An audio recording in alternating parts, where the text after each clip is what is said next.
So, a new report says that Florida's housing market has recovered from the pandemic.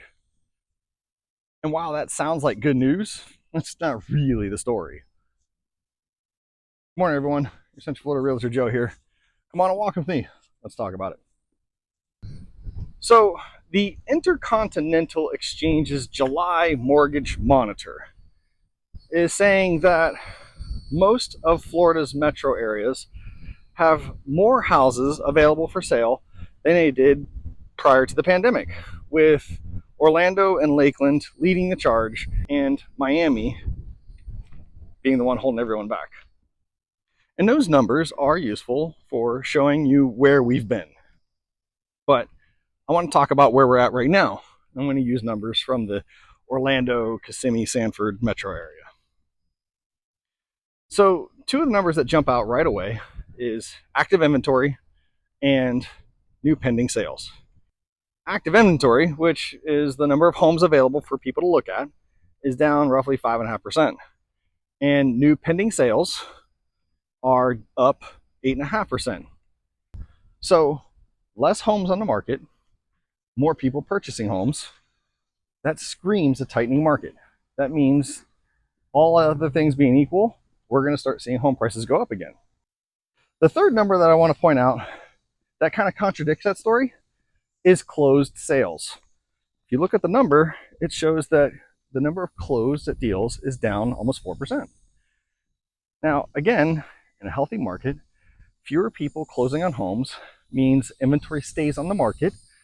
That means more supply, more things to choose from. That usually means the market's loosening, right? We should start seeing home prices come down.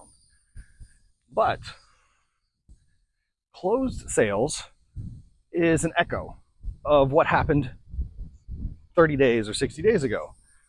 The closed sales from May come from offers being made in March and April.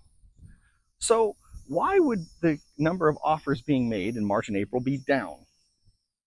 Well, prior to that, up until about the end of February, we saw interest rates coming down for a 14-month stretch. They went from roughly 6.9% at the beginning of 2025 to roughly 5.9% at the end of February of 2026. Then what happened? This whole Strait of Hormuz debacle. We went from seeing a rate drop of 1% over 14 months to a rate increase of 0.5% in 30 days. That was the fastest increase we've seen in probably about 4 years. So March and April were less about inventory and more about uncertainty. We saw the war started, gas and oil prices going up, cost of living in general going up, and then with the rate increase, these potential buyers saw their mortgage payments increase as well. So, of course, people are going to elect to not put offers in on homes. And that's the number we're seeing on this May report. So here's my read on those numbers. As we saw the instability calm down a little bit, though that's debatable as well, we start seeing some of these buyers come back. And even though we might be at pre-pandemic levels, looking at the numbers, we're still only sitting at 3.5 months of supply. 6 months is a balanced market, which means we're still in a seller's market.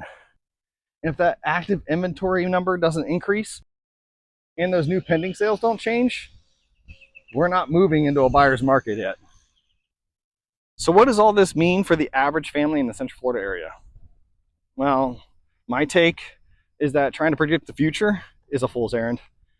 What you need to do is look at your financial picture right now and determine whether or not making a move, whatever that is the right one for you and your family, based on today's numbers.